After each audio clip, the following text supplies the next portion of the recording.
Hello है to everyone. अगर आप केवीएस एनवीएस के टीचिंग एग्ज़ाम्स को दे रहे हैं या उसके पहले भी कोई टीचिंग एग्ज़ाम्स दिए हैं, आगे भी प्रिपेयर कर रहे हैं, और अगर आपने अभी टीयर 2 एग्ज़ाम दिया, इंटरव्यू देने जा रहे हैं, फ्रेशर हैं या एक्सपीरियंसड हैं, तो आपको इस वीडियो को देखना चाहिए। स्पेशली अगर आप नर्वस फील कर रहे हैं तो मैं अपनी एक लाइफ का एक्सपीरियंस आपसे शेयर करूँगी। अगर आपको अच्छा लगेगा तो आप प्लीज़ इस बार लाइक करिएगा, क्योंकि ऐसा बिल्कुल अपना पर्सनल एक्सपीरियंस मैंने कभी शेयर नहीं किया है। तो सबसे पहला तो मेरा एक्सपीरियंस था कि जब मेरा बीएड कंप्लीट हुआ तो मैंने नवोदय के तुरंत एग्ज़ाम दे दिया, वैकेंसी आ गई थी। तो रिटन एंड इंटरव्यू के बाद का जो गैप था रिज़ल्ट का, बहुत ज़्यादा था। तो उस बीच में न्यू सेशन स्टार्ट हो रहे थे, तो मेरी सारी डिग्री कंप्लीट हो गई थी, मेरा कुछ ऐसा चल नहीं रहा था। तो मैंने सोचा कि मतलब थोड़ा सा घर पे भी लोगों ने बोला कि नाउ इट्स हाई टाइम, थोड़ा देखो, और लखनऊ में हो तो फिर थोड़ा देखो एग्ज़ाम वगैरह, अगर नहीं है तो स्कूल में थोड़ा डीबी वगैरह वेरीफाई कराओ एंड प्राइवेट टीचिंग के लिए देखो। तो मैंने कहा ठीक है, तो मैं वहाँ पे 2-3 स्कूलों में मैंने अप्लाई कर दिया। उसके बाद उनकी कॉल आई तो मैं उधर गई इंटरव्यू देने के लिए।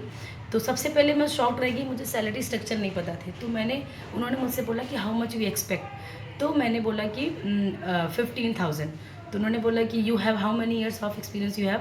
तो मैंने कहा नो, जीरो ईयर्स। तो बोले एट 0 ईयर्स एक्सपीरियंस के साथ आप 15,000 एक्सपेक्ट कर रहे हैं, and for TGT classes only 6, 7, 8 and 9, 10 के रेंज में। तो मुझे कुछ समझ नहीं आया, मुझे कोई जानकारी नहीं थी। तो मुझे लगा, मुझे अपने दिमाग में था कि 15,000 कम है। मैंने ऑनलाइन देखा तो वो बिल्कुल मुझे कुछ आइडिया नहीं था।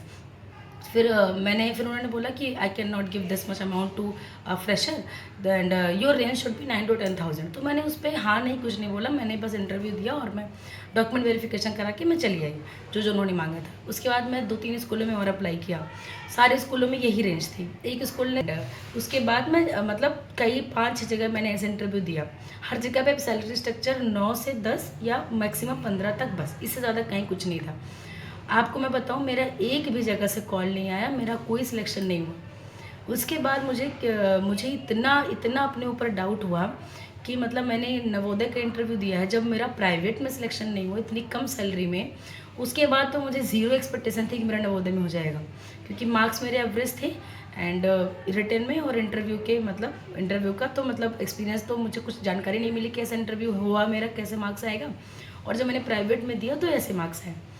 तो उसके बाद जब मेरा जून में जब रिज़ल्ट आया नवोदय का इंटरव्यू का, तो मेरे नवोदय के इंटरव्यू में 20 में से 18 मार्क्स थे। और उसके बाद मतलब ओवरऑल जो कन्वर्ट करके होता है एवरेज में।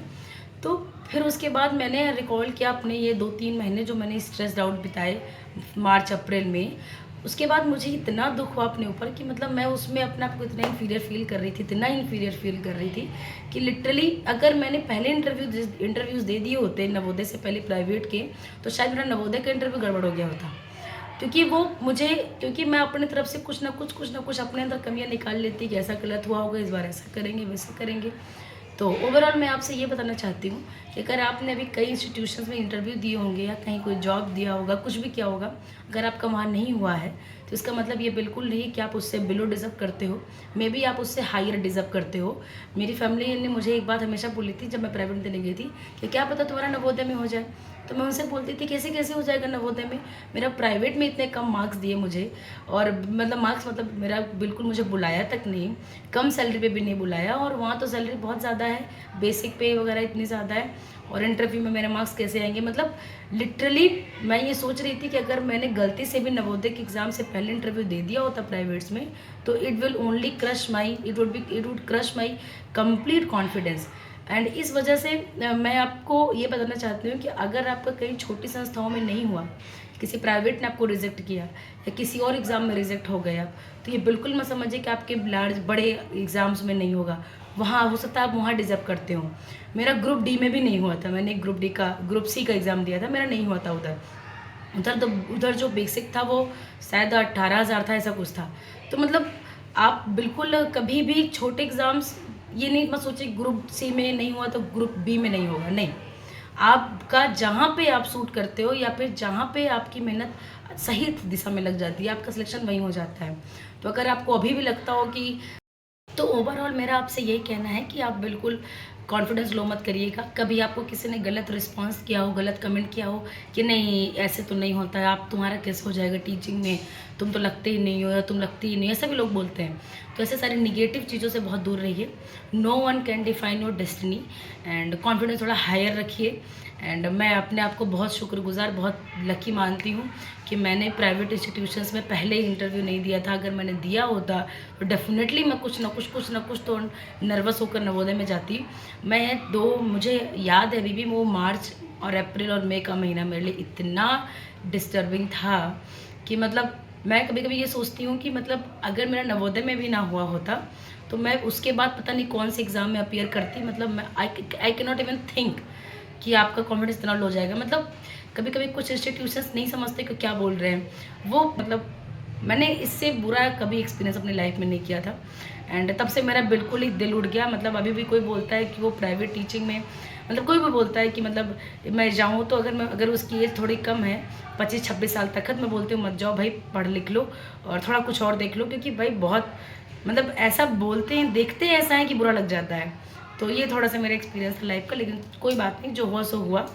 और एक बार को शायद मैं बहुत नवोदय को जिस भी सिचुएशन में मैं हूँ वहाँ से मैं सोचती कि ये अच्छा नहीं, वो अच्छा नहीं है, वो बहुत अच्छा होता। अच्छा वो मैंने कम से कम प्राइवेट इंस्टीट्यूशंस में दे दिया या और जगहों पे मैंने बाकी जॉब्स में अप्लाई कर दिया। एटलीस्ट मुझे वैल्यू पता चल गई कि व्हाट आई गॉट। ये भी एक प्रॉब्लम थी। अगर मैं शुरू से ही सिलेक्शन हो गया होता, बिल्कुल मैं 2-4 महीने कोई हाथ पाँव कहीं नहीं मारा होता, तो मुझे इसे अपने जॉब की उतनी वैल्यू ना होती। तो जो भी होता है अच्छे के लिए होता है। तो आप लोग इसकी बस आप लोग को इसीलिए शेयर कर रहे थे कि अगर आप लोग का ऐसा लाइफ में कभी हुआ हो, उसके लिए आप अंडर कॉन्फिडेंट हो तो बिल्कुल मत होइए। ऑल द बेस्ट, पढ़ते रहिए। अचानक से मुझे याद आ गया तो मैंने कहा मैं आपसे ज़रूर शेयर कर दूं। एंड जब भी मैं उन मोमेंट्स को याद करती हूँ तो मुझे लगता है कि अगर मैं उससे अपने ही बातों से मोटिवेट हो सकती हूँ तो I should share with you. All the best, पढ़ते रहिए। बाय।